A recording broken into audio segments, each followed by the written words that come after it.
Never before has Julian Assange spoken as much or in so much detail about Swiss secrets as he does in this part of the interview. Yes, there are Indians in the secret list, he says. There are Indian names in data that either we have already published or we are going to publish. He's being offered a deal to buy his silence, he reveals. I can't tell you anything more at this stage. But on the issue that enrages millions of Indians, the Indian government needs to change its act, he says. There's no reason why India shouldn't be as aggressive. In fact, maybe it should be more aggressive. This part is being run unedited on Times Now. The biggest issue in India today is, the secrecy on Swiss banks, and I'm sure you are aware of the public interest in India about it. This is a debate that's been going on for 3 decades. What do you think about it? About the secret Swiss bank accounts. I'm sure you've heard about the enormous amount of ill-gotten Indian wealth which lies in Swiss banks. I have seen a report from this, it may have been EU as opposed to Swiss, but an official report saying that there are more Indian deposits in Swiss banks than any other nationality. So that should be a concern. In the work I did in Africa, I discovered that $3 billion had been sucked out of Kenya and pushed around the world, including into Swiss banks. And it struck me that this was much worse than local corruption.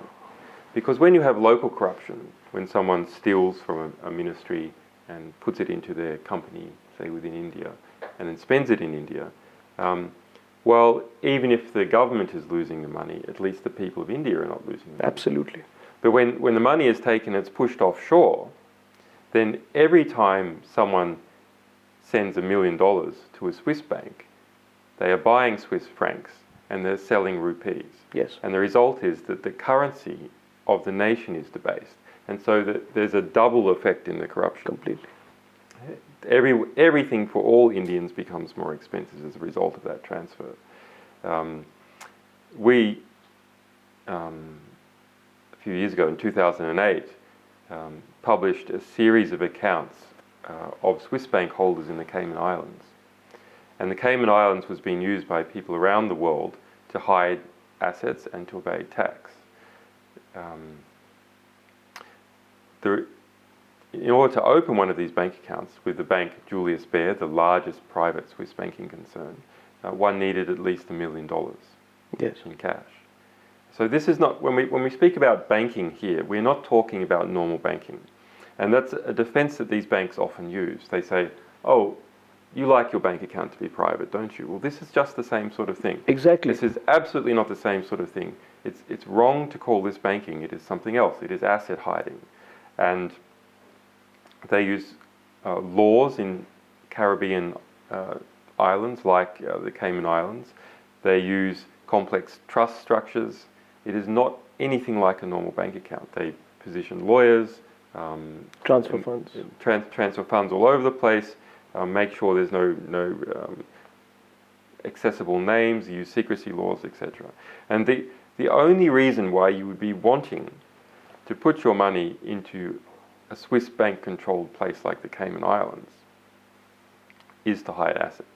It's actually quite expensive to do. You need, looking at the documentation we saw in that period, it was about $15,000 to $25,000 per year just to keep the account. Why would someone be paying so much money? Absolutely. To do that? No, but it happens. There's a cloak and dagger way to it. I mean, I don't know if you've heard the case of Hassan Ali, India's biggest tax swindler. He's currently in jail. In one account alone, he had $8 billion. And then later, when the government went to find out, they found one day there was $60,000 left, and the other day there was none. So the money had been taken away. Now, Mr. Assange, the argument the Indian government has given so far is that there are rules. There are always 2 arguments that governments give. One is national security, and the other is international rules and protocol. On international rules and protocol, they say there's a double taxation avoidance agreement with Switzerland, which we must respect. With the other European countries, we must respect. We cannot break those rules. But there is a strong view in India today that if the governments on both sides want, they can change the rules. So it's a system of patronage, isn't it? Of course they can. I mean, I had a Swiss bank account. Did you? How much do you have in it? So, well, let me tell you, I had a Swiss bank account, not with Bank Julius Baer, but with the post office in Switzerland, who also runs bank accounts. Yes. And my Swiss bank account was closed down like that as a result of US pressure. That was a publicly declared bank account designed to raise funds for our legal defences. Closed down like this as a result, within 4 days of Cablegate. So it's simply not true that these organisations and governments can't come up with alternative proposals if there's the political will to do so. So this whole argument of double taxation avoidance agreements is not something you buy? Double taxation doesn't have anything to do with asset hiding. Yeah. So it just simply doesn't cover asset hiding. In terms of putting money offshore, it can cover that, but the citizen concerned can't be Indian. So I mean, we have had a similar issue in Australia where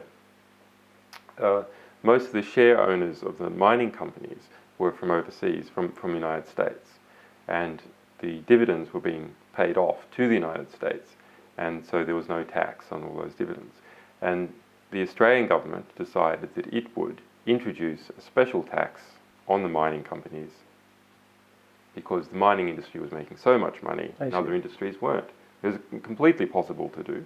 The Australian government decided to do it, although quite interestingly, in its case, the mining lobby then all got together and rolled the Prime Minister, Kevin Rudd, and put another person in his place, Julia Gillard.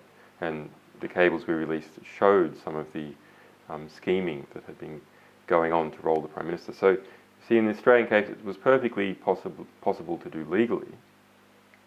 It wasn't possible to do politically.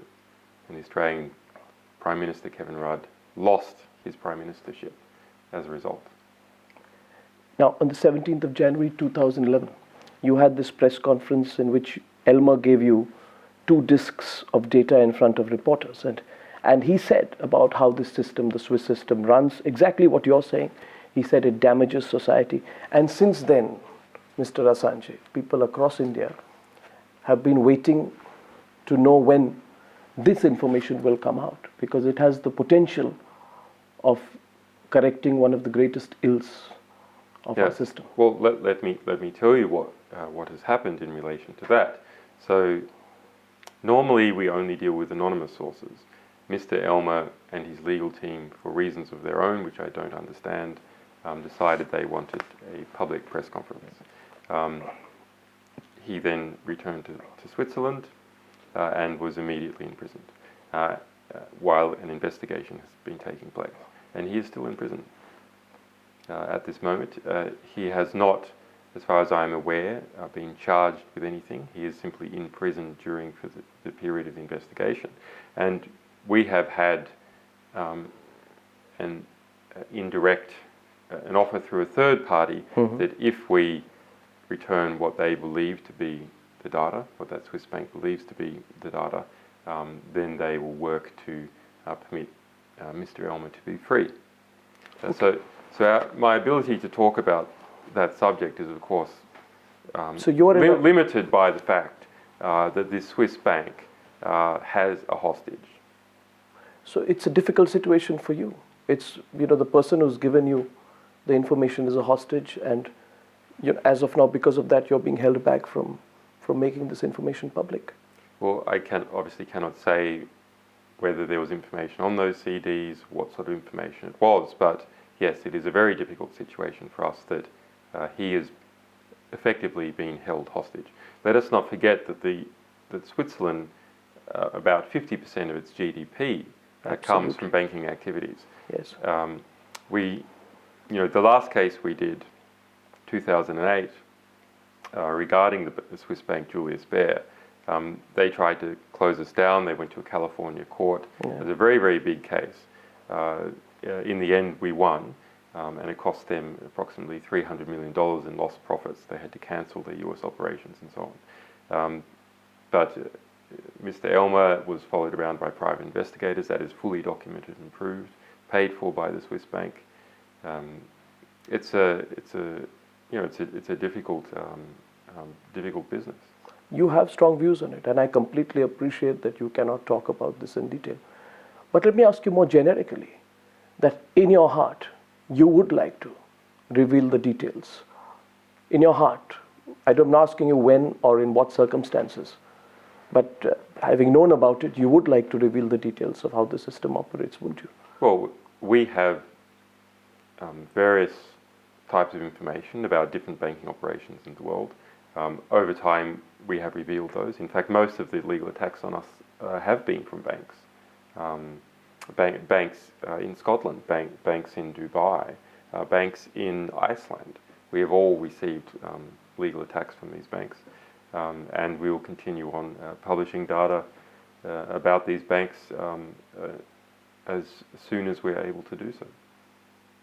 Have you encountered any Indian names? I'm not asking you to tell me where, which banks Yes, or which cities. there are Indian names in data that either we have already published or we are going to publish. I can't remember specifically whether the Indian names in upcoming publications, but I have read Indian names. Similarly, in these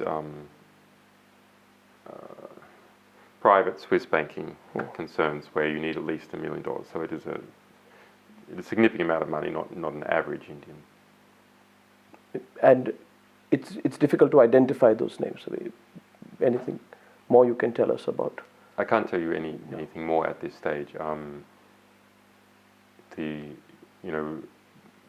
As we go through the process of releasing data, it is always that we have to do extra research, yes. And then once we understand which media organisations are best placed to help us with that research, then we operate with them. But we're not at the stage yet that I know all the research that is going on. To all our Indian viewers, just one point. Should they lose hope that the names will come out? I mean, no. At one point, what would you say to them? They should absolutely not lose hope. I mean, it's quite interesting. There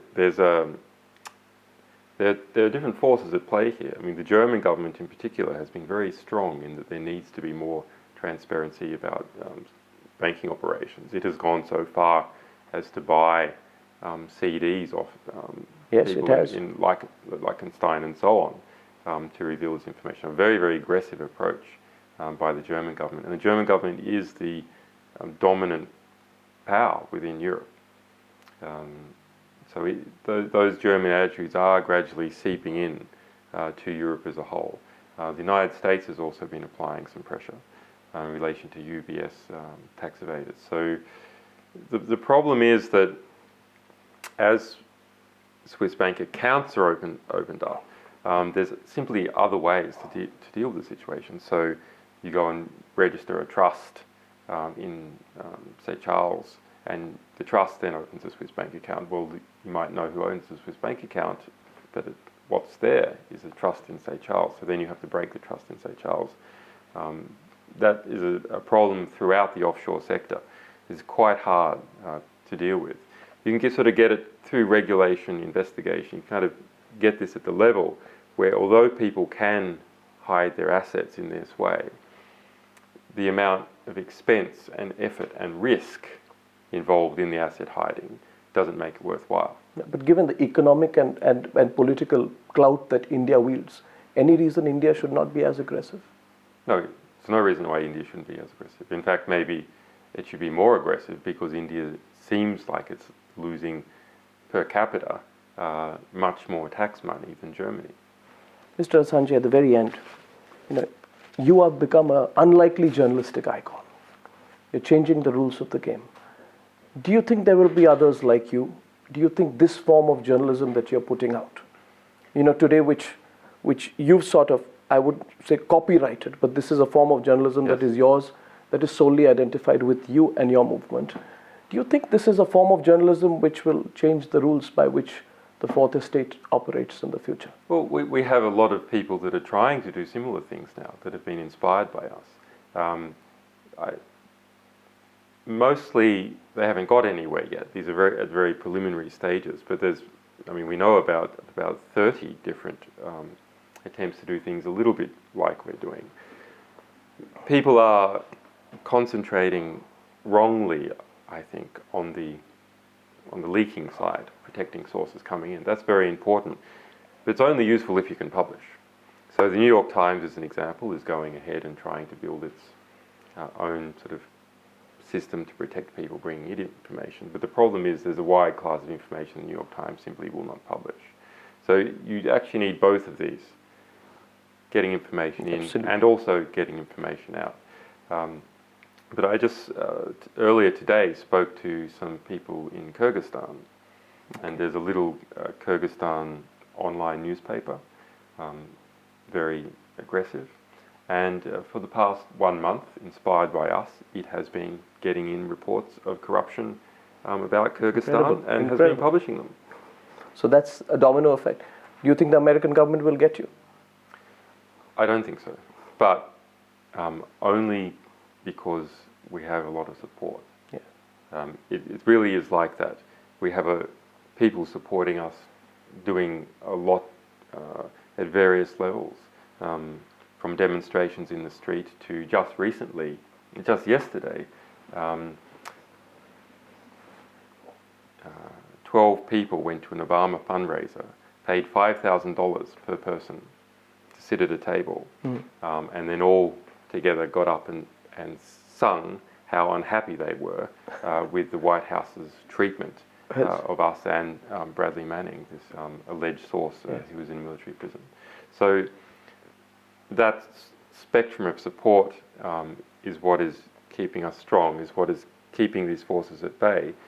They are very aggressively trying to get up a case in Virginia. That means detaining people many times who are crossing the US border, raiding people around Boston, pulling records from Twitter and presumably Google and Facebook and all the other companies they can. So it is a conflict situation, but we have the overwhelming numbers. So we have the overwhelming support of the general public and most young journalists. And what our opponents have is organisation. So, for instance, the State Department internally is very organised. The FBI internally is very organised. Our supporters are spread all over the world. They're very, very numerous, but they are not yet very organised. But as time goes by, they are becoming more and more organised. They are meeting each other. They're making connections with each other. They are finding each other and starting to work out what they can do.